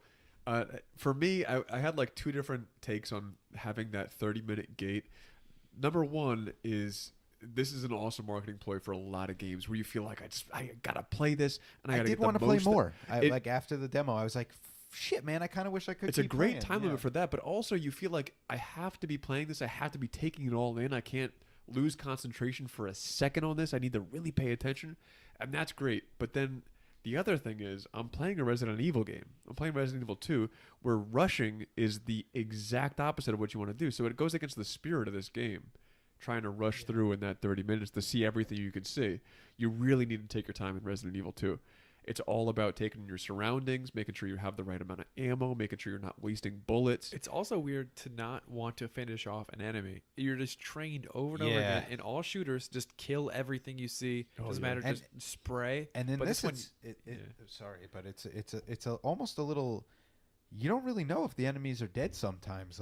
There was times where I thought I shot an enemy 5 times in the head, and they're still wiggling around Yeah. trying to get up. They go to the floor and they just get up. Yeah, Like, okay, it's- he's still alive. I did a little experiment. I did 10 bullets to an enemy, and it took 10 bullets to kill the enemy. So I just thought, from now on, I'm just going to knock down the enemy, and then I know I can get past it. So I think you do have not to do kill- headshots. Maybe I If made you that can right. You run, do. run. If you can knock them down, that's great, and then run. But do not try to just waste I was all your surprised bullets how to well kill. I It's could very survival. survive a zombie bite. I thought it was dead like several times. Yeah, It you just kept gotta- eating my yeah. neck. I was like, okay, I'm still alive. Yeah. But the one thing that was pretty insane about that game was the gore.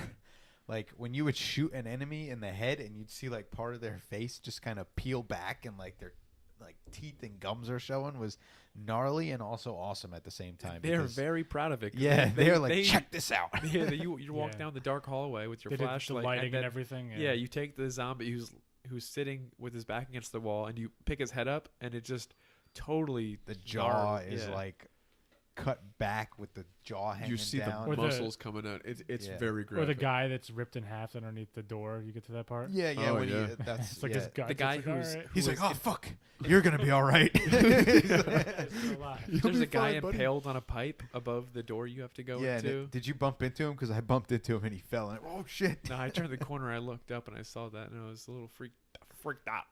But I'm kind of a little bit of a baby when it comes to scary games, and but this I was playing it, and the very beginning, you know, the first time you kind of go in the dark hallway and he picks up the flashlight, Yeah, everything's it's all scary like with the wet and flashlight. gooey, and you're just like and then after you kind of just get a little bit of a feel for the game and how the enemies react, it kind of loses a little bit of that like big tension. I know these are just the early enemies, and there's going to be a lot more, but it kind of felt a little more comfortable, and I started to enjoy it more because I'm not like a lover of that very high tension, so I kind of needed it to pull back a little, and it did as I was playing the game, and that helped a lot. I'm in the same boat as you. I don't really like those super high tensions. I can't really handle that, but they did a really good job of you go in and it's well lit and you're in this opening, like kind of inviting area, and you're like, yeah, this ain't too bad. I could do this. I could walk around and kill some enemies in a nice well lit, and you have this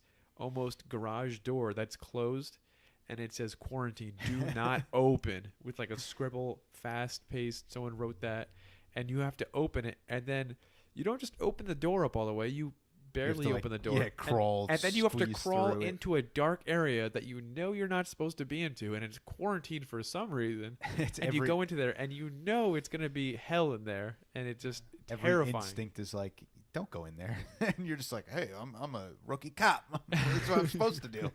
Yeah, my immediate impressions is that it's there. You only have 30 minutes, but everything is so well thought out. These set pieces. You're just in the police station, the Raccoon City Police Department, and it's just everything has so many reasons why things are the way they are.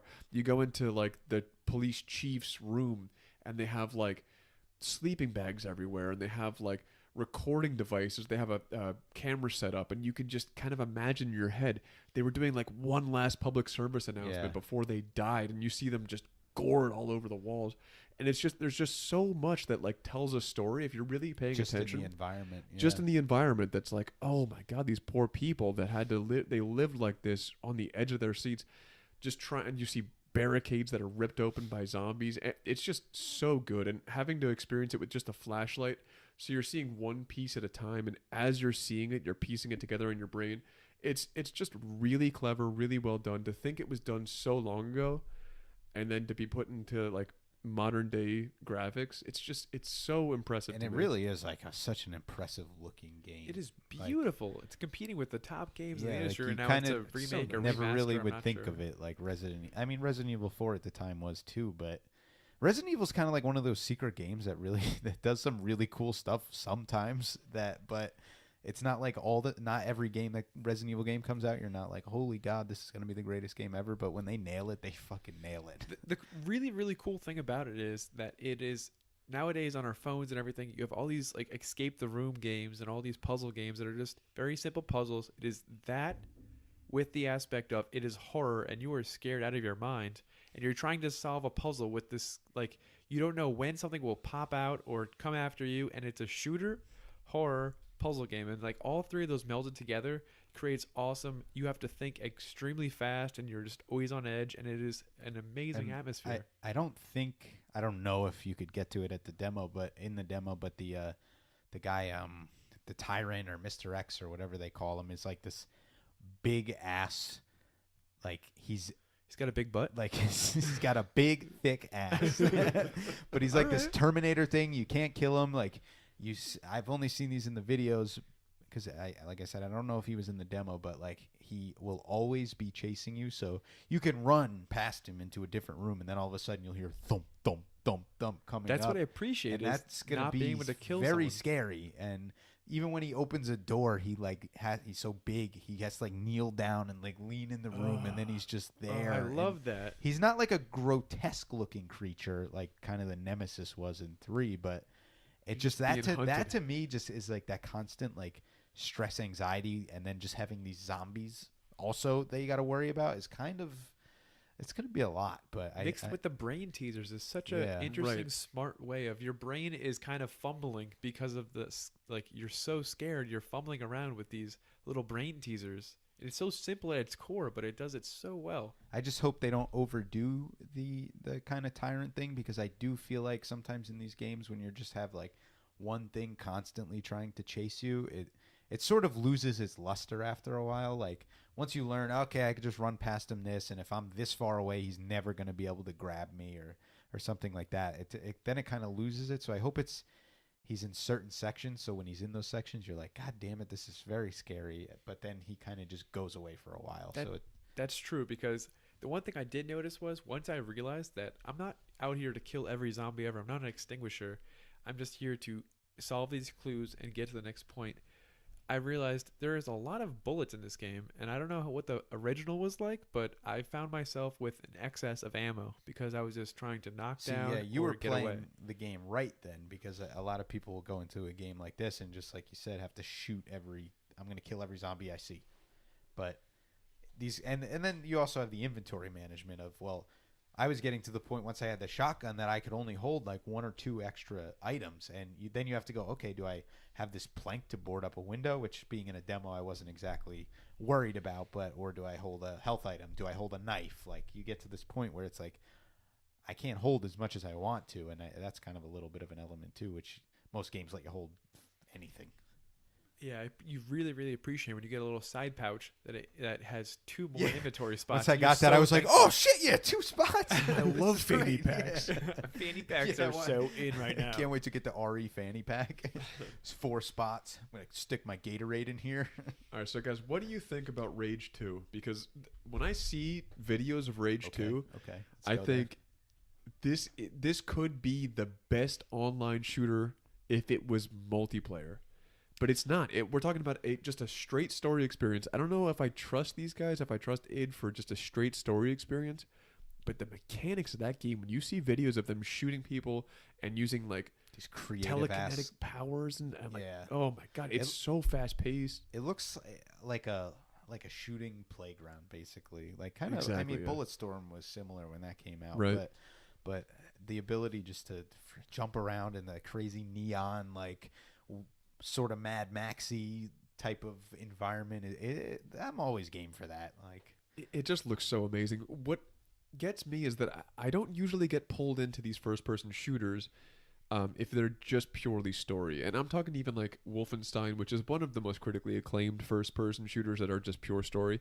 I just get kind of fatigued of that. I mean, not that Wolfenstein it's more is the not done- mechanics. It's more the mechanics, yeah. But I guess that's the thing. Rage 2's mechanics, they look impeccable, just perfect, you know? I'm not really as familiar with it. What is it? Like I remember I did see the video and like cars were like flying in the air. Is that This like, one's your got a ability, lot of you can toot. throw I hope you things, like or, like- toot in your So, games. It's just go crazy shooting Yeah. everything? Are you And the- familiar with the Just Cause series? Somewhat. I know that's the one where you can. That's you can Avalanche. Fly, do anything. So Yeah. Avalanche collaborated with id. So Avalanche is Just Cause and id is Doom. So you got the fast pace, really clean, precise shooting of id, and it's beautiful and very fun, really cool looking. And you have the open world is developed by id, which is apparently a pretty fun playground to just go around and mess around in. And is like, Yeah, don't take Just yourself Cause serious. has a lot of the playground is sandbox is pretty fun. And they're very kind of creative in what you can do with the grappling hook and the traversal. And I remember seeing so many videos people fly like and flinging I themselves. played a little doing of the crazy first stuff. Rage, and this seems quite different. But they kind of had that cool like unique gun thing. They had the I don't remember exactly what they called it, but it was like this boomerang sort of like blade that you threw, kind of like a saw blade. that was in believe the I first? I believe I Yeah. saw that in the trailer. Yeah, it's So in the is it- second one for sure. yeah, and Are you like grounded? Can you jump high? Like what? I'm not really sure what it is. Like Oh, it's incredibly fast. You could sprint faster than most games. You could jump way you're higher like a than super- most Kinda games. feels you're like just like a Doom. superhuman. There's Doom, so many. It reminds me of Doom. Yeah, I forget what they call the power that you have, but it's almost like a psychokinetic power where you can almost do like force pushes. You could freeze people in the air. You could throw a boomerang through people.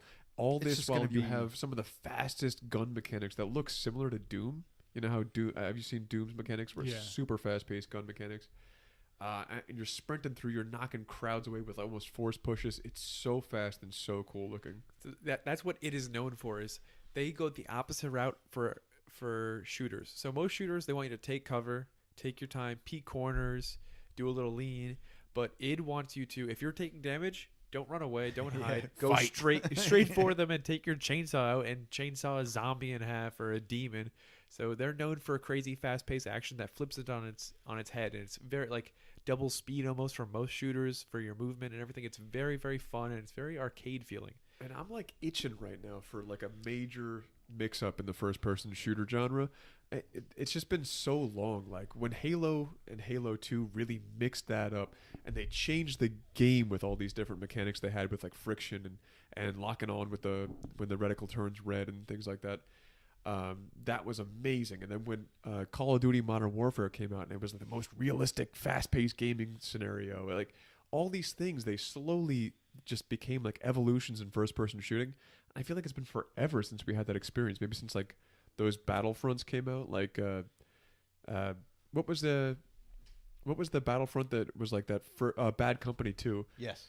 Like those were like major innovations for first person, and I feel like it's really been since then, since that first person genre has been amazing. So I'm hoping Rage 2 can do something with mechanics.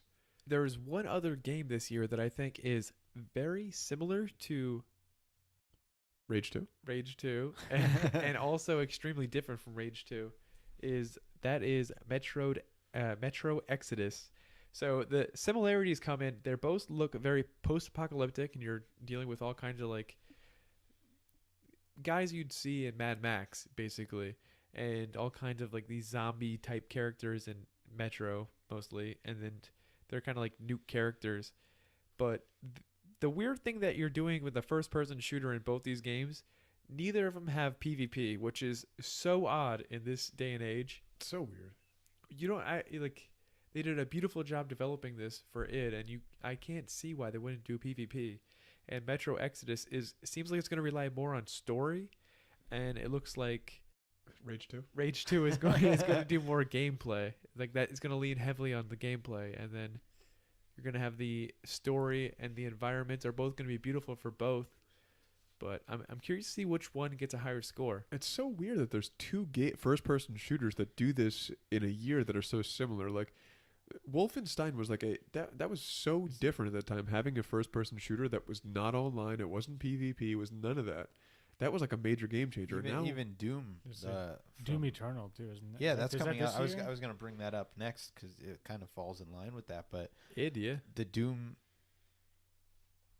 2016, I guess we'll call it, I think was probably one of the last games to kind of like be like a fucking rad first person shooter, and it worked well on console too. I played it on PC because it just kind of felt right, but it just The soundtrack enhanced that game Oh so my much. The God, heavy yes. metal. I don't even like metal, but Yeah. I loved You it guys were with talking that about game. Rage too. I was thinking about metal too because that's the way they were marketing it. You know? Yeah, Like, just the like- crazy metal That's music, so like just id, yeah. blowing things yeah, up. like in Doom when you went up the elevator the first time, it's like It's almost- you're just like fuck yeah, pumping the You're shotgun almost- ready to. You're almost killing these like skeleton creatures to the music. You Yeah. feel so rad. It's like doing it. it's almost like a ballet of blowing demons up. the heavy metal Yeah, Doom. I don't know. Like I haven't read much about Eternal yet, but I'm curious to see if they're just going to be like, okay, this is going to be more Doom, and it's going to be still just as fun, or how much they're going to really like innovate on the game, because they did very well with the first one, and it feels like mechanic wise, I don't know what else they can add besides some dope new guns, but And maybe that's the reason why Rage 2 isn't online and like player versus player, is because they have Doom Eternal coming out, and that's gonna be trying to like just dominate that first-person shooter market, which has Gears 5 coming out too. I've never been a big Gears fan, but they're going to be competing directly with Gears 5. So maybe if they have Rage 2 competing in the same space, it's just not going to work. But you could always have a similar online experience where you're experiencing the story of Rage 2 with friends online, which would be amazing. They haven't announced the window for these games yet, right? We know I Gears is definitely going to be fall, but I feel like I think Doom's fall as well, Is it? if I'm Okay. not mistaken. But and I think it's kind of smart for companies. I know they want to like build these big online experiences because they're like kind of a little bit more long-term money makers, but it takes a lot to like really carve out a good chunk of the audience. Like there's only, I mean, everyone wants to be it, but it seems like it's very infrequent that like the next game comes along. Like who would have thought Fortnite would have been like the biggest thing in gaming last year? That's And then you rough. had Call of Duty before that, which still has a solid year-over-year audience. But it's like, I think developers really need to think like, are we going to be that next game, or should we really pour our money into doing like a really cool single player experience that will just make someone go, you know what, I play a shit ton of Fortnite or Call of Duty, but Doom looks cool and I'm going to play it just because it's single player. But if they focus more on the multiplayer, they might be like, I still love Call of Duty, why am I going to try Doom? Star Wars. I just wanted to bring it full circle. It's true though. There's a lot of multiplayer games, and unless you have something truly special and new, like, I mean, are you really going to be able to carve out that market? You know? Yeah, you really do have to bring something completely new these days. Unless it is just the best mechanics, the best gameplay, it's very hard to just master that. And the longevity too, because like, yeah, if Rage 2 came out, had a cool multiplayer thing, you might say, oh, Right. cool, I'm playing the single player, I'll throw some things in, you play for a month, but then you're done. You're not going to be like, oh, let me get the DLC in 3 months. You'll be already on to whatever else is out at that point. Okay, so there's a lot coming out in 2019, and well, there's one big game that we're really not sure if it's going to actually come out this year, but I feel like it deserves a little bit of talkings abouts, and that's The Last of Us 2. Cool. So, what was everyone's opinion on the original Last of Us? I mean, it's pretty universally acclaimed, so I don't think there's going to be too many dissenting opinions here, but... I'm the Last of Us that has not played that game. What? I did play it and I didn't like it. What? I was wrong. Absolutely loved it. Okay, thank you, Matt. Thank you. I thought that the clickers were a little annoying and the AI was a little dumb. I'm sorry. Okay, so me and Matt are the only ones that truly like the game, I guess, and Liam didn't have enough time with it, but... Okay, so I guess we're going to be the ones that are going to be hyping the shit out of this right now. Well, but- I can hype the shit no, out of it yeah, without having played these the guys are first. But excited yeah, about you saw the gameplay demo. I took my top off for that demo. That E3 trailer was unbelievable. I passed out halfway through and then woke up and then saw more of it and then I passed out. They're again. It definitely was so going for a incredible. more gory, violent approach. But the first game was dark, but this one they're Yeah, going. it seems taking like it to they're another level. really like they're doing that dark shit. Do you guys think that was a fake demo? Because that is a huge thing for E3. That a lot of games have shown fake Like things. a vertical and slice, it's- just kind of what. I think it's maybe not like someone was physically like playing it, but I can just the way I think Naughty it's- Dog is, I would not imagine. I think or it's I would 'cause- imagine that you would definitely see that like when you're playing. The I think game. it's like a seamless cutscene. It's like gameplay to cutscene, but you don't really know definitely unless you're transition playing at it. points. Yeah. Yeah, for anyone that hasn't seen this, just look up E3 The Last of Us 2 demo and you'll see it. You'll see exactly what we're talking about. But just to describe, you see Ellie and there's a whole Grown up a little grown bit. up. There's a Yeah. cutscene, but then we go right to gameplay, and the gameplay she's in the woods and the lighting. And Hold that on, looked hold just like the like it felt when you were Oh. watching it, you could imagine like the feel of the game. The like, world when is you even- saw the way it was. It's even darker tone this time. It seems like it's very, very violent, and they're not shying away from anything this time. It's no holds bars. and I mean, you think about it. I don't recall how like long into the apocalypse the original Last of Us was at the point. 15 minutes, maybe. Because you started right in the beginning in the opening sequence, and then it transitioned some time. But this is obviously Ellie's older. It's got to be a couple 4 or 5 years. She looks like she's like around 16, 17 years old. So it's like we're in the shit. Like Yeah. shit is bad now. You obviously know it didn't get better. So people are going to be more violent, more desperate, and I think it's gonna. They could get get gritty with it. I'd highly suggest you take your shoes and socks off because they about to get blown off. But just like when watching that, whether it was gameplay or not, just the way it seemed so dynamic, which the first one had it. Like you'd see when Joel would dodge, and to me that hand-to-hand combat in the first game was some of like the most visceral feeling. Like when you were beating someone's face in, you felt that like you were I don't know if it was Joel taking out this just like frustration with the world on this dude's face or whatever, but it was intense, and like just smashing faces on walls. They just really nailed that. Like, Captain crunched his face. yeah, yeah, they really nailed that feeling of just like real weight, and you could see that in this with the way the animations were when Ellie was she got shot with the bow, and like just the way like someone would attack and the dodge. You can see them with Naughty Dog, masters of animation, with Uncharted 4 really bringing all that into play, into a seamless game that every battle is going to feel, which the first one even felt that way too, cinematic. Like every experience is going to feel like, holy shit, I like barely escaped that with my life. And I think that's gonna the first game again had it, but they're just going to take it to another level. And in the demo, the UI is clearly off. So like in the main game, you're going to be able to see some type of UI just to pop up, like maybe a health bar or an inventory bar or something, to kind of break up the cinematic a little bit, but they had that clearly off in the gameplay demo. But as things are happening, you feel like you are a part of this. It's so interactive. I don't know if it's quick time events. I don't know how they're playing this, but it is absolutely incredible. You see the desperation on Ellie's face. You see the anger, the pure rage on the faces of the people that are dragging her out from under a van, about to kill her. She barely gets away with her life.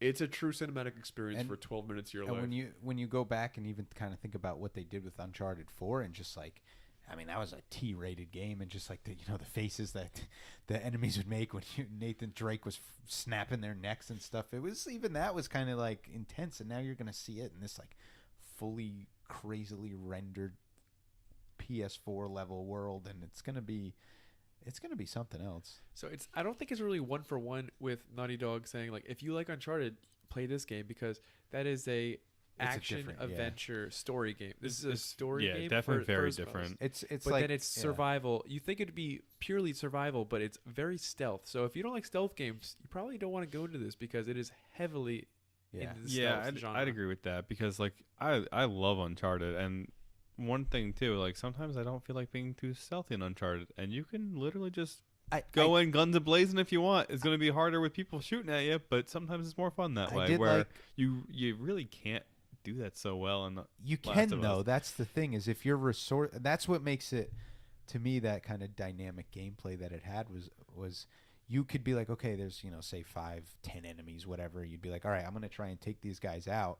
And then maybe one sees you slip up, and then it's like, oh, shit hit the fan, and you're just scurrying. The bullets are flying by you, but you still have the opportunity to take them out, well-placed headshots and stuff against the human enemies. But I don't think you really felt like you were completely out of power which doesn't make you kind of feel like as that intensity a little bit when situations hit the fan, but you did have to kill certain enemies stealth though, right? Like clickers, you had to take out. Clickers were a little. I just remember them being like the most infuriating thing in the world, because it was just always so slow. Like you could pretty much sneak past them. Like you could like brush up against them almost and like walk by them. I think you can blow them up. Yeah, but they respond to sound. So it was a lot more like difficult. It's not ideal. You could just like walk past them as long as you're like barely tilting that stick forward. Yeah. It just takes you like 5 minutes to walk anywhere. But that was such a cool sound. I think it's just one of the too. things you have to think about the situations they're putting you in. You have to kind of plot where you're going to go, and it it's broke one of it the games up. Where you have to think about it, like versus Uncharted, where you can kind of. If you were just like, okay, any situation you could just blast through, it kind of would make the game very just like, okay, I'm power tripping, but you kind of needed like sections of the game to release that tension and be like, I'm gonna beat this dude's face in. And then sections of the game where you're like, all right, I'm scared. I got to be slow. And there's a clicker making its creepy noise down Definitely the hallway. helps the mood and atmosphere of the game. Yeah, and they nail the stealth really well. I liked using the bow a lot in that game. It felt so natural. Even the online, I was like really surprised with how fun the online for that game was. That's what I hear. And how it translated PvP basically Yeah. of the combat and everything. It was a fun experience. My friend yeah. said it was his favorite online experience of all time. So It's really good. That was kind of when we went back to talking about kind of a game breaking through, but it didn't get that mass audience. But I think people really, really enjoyed it, and that's another part too. We don't know anything about. It'd be cool to see how they're gonna bring the online into the series. Yeah, talk about game breaking mechanics for like a massive online audience. You're gonna have a huge audience for The Last of Us 2. That it's without a doubt gonna be. Yeah. This is gonna be hyped like Red Dead Redemption 2, just because of pure cinematics. What we're seeing, how long we've known that this is coming. So you'll have a huge audience, and if they can nail it like they did the last time, maybe it'll finally catch on. You'll have the biggest ever stealth online game. You And know? that's it's so different. It's not just the typical shooty. You have to kind of it breaks up the mold of online shooters. Yeah, and the online's kind of different because it kind of plays the whole thing we were talking about before, where you can kind of choose. Like online more so, you can definitely go in guns blazing. You can also play stealth if you want and hide with like a bow or something. yeah. But you could there was a way to, I think you collected dollars or money or something, and you could unlock like huge like weapons, like not Gatling guns, but I forget what it was, shotguns, sniper, stuff like that. So there's definitely an aspect where you can go in guns. You blazing can, more. But you it know, was an interesting balance. But depending- it worked really well, surprisingly. On like the situation too, you could see like two dudes just like fighting to the death, and you'll just be crouched behind a box or whatever, and you could be like, do I want to intervene? Do I just want to sit here and pick up the scraps? Like it did have that kind of survival element built into the online, which was like nothing really out there at this point. So I guess the big question is 2019 or 2020? I 2020. I like the realist in me wants to say 2020, maybe early 2020. The optimist wants to say that they're a little further along with this game than we think, because it has been a while, but I don't know if they would have released a release date yet, unless they're just like E3, motherfucking November, get hype, boys. So we have Control coming out, which I believe is an exclusive for PlayStation. So I think it is going to be the God of War route. It's going to come out in March of next year, 2020. That's my guess. Yeah, I could see it being an early 2020 is probably like the realistic answer for this game. But That's what I'm thinking. I'm thinking Sony has now learned to just be patient and just find these amazing studios like Naughty Dog and like Santa Monica Studios with God of War, and just completely trust them. Say, whatever you guys need, we're just going to make a game-breaking video game and have our names attached to that, and then have give you the people time. continue you thinking need. of Sony as the conquerors of this generation's war. I got a question. Who do you think has better exclusive in 2019, Xbox or PlayStation? I don't even what That's the question. What do they even have for Xbox? Yeah, but we don't- maybe- yeah, maybe I they was don't trying to know think of enough about Xbox right PlayStation. now. I mean, It Yeah, is but such wait a till one-sided E3, and when fight. you see E3, then Yeah, we'll E3 have a will really good definitely be able idea. to- There might be something unannounced that you don't know about yet, but right now it looks like a landslide by PlayStation. But what if Yeah. you threw into Nintendo against PlayStation? Because Nintendo is now Nintend's still they're pretty throwing unconfirmed fists, too. they're though. throwing feet, they're throwing their headbutts think- out there. I They're- think Nintendo, when you're talking about first-party games, 2019 is going to be Nintendo's. I think they're going to be Or on Pokemon, kind of yeah. an every other year schedule. Luigi's I Mansion think should be good too. you got Animal Crossing coming out, you got Fire Emblem coming Well, out. you Animal got Crossing's not Pokemon. confirmed though. I mean, most likely. we're Maybe it thinking- won't, but it's Animal Crossing. Nintendo's so, a I little mean, close to the chest too with their releases. They might just be like, "Hey, Nintendo Direct." And Nintendo, maybe that's more October something for another something. podcast. But I think Nintendo's going through some changes. They used to do directs, kind of a monthly marketing event, but since this new year, they have a very new CEO. Since June of 2018, and this new year, he's changed a lot of things. So we don't even know how to get a read on what Nintendo is anymore. But I think you got Pokemon, you have Animal Crossing, you have Fire Emblem, and Luigi's the big Mansion. thing is Luigi's Mansion. I didn't even say that. Mario Sluggers is a big tease. I think that's also coming out. what is it? No More Heroes, Travis. Yeah, that's Travis an Strikes exclusive Again. That's as just coming well. out Still, again. still kind of an That's indie game, exclusive? and there's a ton of indie games that'll That's be got a exclusive for Pretty everything. big fan base. Yeah, No More Heroes, pretty big fan base. The re-release of all the good Final Fantasies, just about. Yeah, but I mean, we're talking 10, about 10 first too. party stuff. So Yeah. That's true. if they release Metroid, it's Nintendo's year. I no don't doubt. think Metroid will come out this year. Just but give us I- a trilogy. we're gonna I save just that. if they I- gave me Metroid Prime trilogy, I would be fine waiting. That is another a big year rumor for, that they have that for, trilogy in the works, and they also have. Nintendo Oh, should- also Star Fox Grand Prix, possibly, if that's Possibly, what they're but- actually working on. That's a rumor right now, but I would Yeah. just love to see Nintendo just not remaster maybe, but just put all their kind of remasters on Switch because it's the perfect console for that stuff. Like the Mario Galaxies, the Metroid Primes, any Star Fox games, like anything like that should just be. Just put everything on Switch. Yeah, I think one last thing. I hear that they're trying to do like a last. This is the last life for the Nintendo 3DS, and I think that they have a team working on a 2D Zelda game. Heard a lot of leaks coming out that that is something coming down the line. One last 3DS 2D Zelda game, and Between Two Worlds, that last Zelda game that we got on 3DS was incredible. So Yeah, that there's was a really good game. I kind of hope because I mean I'm probably not gonna Do play they my really do 3DS, but I would love to just. No, I think they are. I would yeah. love for them to just That's port it to crazy. Switch too, Yeah, I was so saying, I you feel can like they just have to release it on Switch. even if this it's point. like not like you know crazy like upgraded graphics or anything, but just put it on Switch too because I I just want agree. to play my Nintendo games on Switch at this point. So I think looking out, 2019, you're going to have PS4 and Xbox doing fine. They're going to be doing pretty good. Yeah. There's going to be some great games that are going to be cross-platformers. But I think a lot of these amazing games are going to be looking forward to the future. I think we're getting very close to that next generation for these games, and I think Nintendo is going to take a big leap forward by putting amazing first-party games out there. In E3, I think we're going to learn a lot more because, like, when you look at the solid release dates we have, it's really up until May and June at the most. So once E3 starts rolling around and we get closer to that, even May when they start doing some of the pre-announcements, I think we'll really kind of start seeing what's going to come in the last half of the year, and then we'll be able to gauge like, oh shit, these games are coming out, or well, we were fucking wrong. Yep. let me ask you this: is there any chance at all that Final Fantasy VII Remake comes out in 2019? Oh shit, Yes, I forgot I, that exists. I honestly believe 0%. there is a solid chance it comes out this year. There is heavy rumors recently that they are going to show something in April. Big gameplay reveal is rumored to come. It's been in April. development for so long that I mean, at this point, we got to start. I seeing mean, look at- something. Nobody Yeah, but believes look at it, but 15. 15 was in development since 2005. Valid point. 13 verses, you mean? Yeah, 13 verses originally, then retitled 15. Square is one to not rush their products, as we know with Kingdom Hearts 3. Good point there too. But as long as they deliver, I mean, at this point, I don't care. I'm getting older. I'm going to die at some point. So, you know, you start thinking, shit. what comes first? Do you die first, or do they make the remake of 7? I don't know. There's probably a 50-50 chance, Wait, honestly, of either isn't one it of going to them. be in parts, like part 1? I They don't said know. that. I think I they know. Another scrapped Yeah, I 5 heard years, that. part 2. Is that what they're still Another doing? 5 Because I thought they scrapped it and they re-went.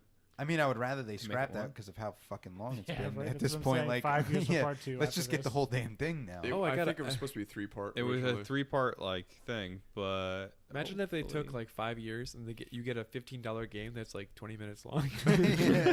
I don't know, guys. You can go on the train. Have fun. you jump off the train, take out the first reactor. Yeah. There you go. Enjoy it, boys. I hope you That's like about that. it. You get Just- all it's of pretty- Midgard part 1. They Come give on. you a game demo, and that's all they give you. It's like, don't worry, we'll put out 2 more for you in 20 years. Then I'll definitely be dead. Anyway, thanks for listening. If you're still here, I don't know why. But really, Ryan, where can they find us? You can email us any questions or suggestions on how to make the show better at idplaythatpod@gmail.com. You can follow us on Twitter at idplaythatpod or follow us on Instagram at idplaythat. So you know what to do. Smash that motherfucking like button. Smash that motherfucking surprise button. Review. That's a surprise button. Subscribe button. But anyway, thanks for listening. I want to thank all my co-friends here. We're only co-friends. Ryan, Matt, Liam, Keegan. I'm your host, Tommy. Thanks for listening, and we'll catch you guys next week. Bye, guys.